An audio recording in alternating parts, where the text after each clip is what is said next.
How to display your name and number on the lock screen of your Samsung device. Hello everyone, it's me Rock, and in this video tutorial I will be teaching you how you can display your name and number on the lock screen of your Samsung device. In order to display your name and number on the lock screen of your Samsung device, at first you have to go to the settings of your device. After you proceed to the settings of your very device, now you have to go to the next option, that is the option of lock screen.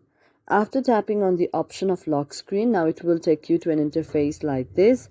Now here you have to go to the next option, that is screen lock type here. And again you can go back, then go to the next option, secure lock settings here. Now in this very option, if you find the option of the contact information, it's okay. If not, you can go to the option of about lock screen anyway. Now sometimes what happens is that the very option of contact information is not directly found in some of the Samsung mobile phone out there.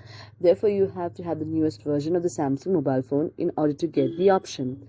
Thank you for watching our video, and if you really like it, do not forget to subscribe our channel.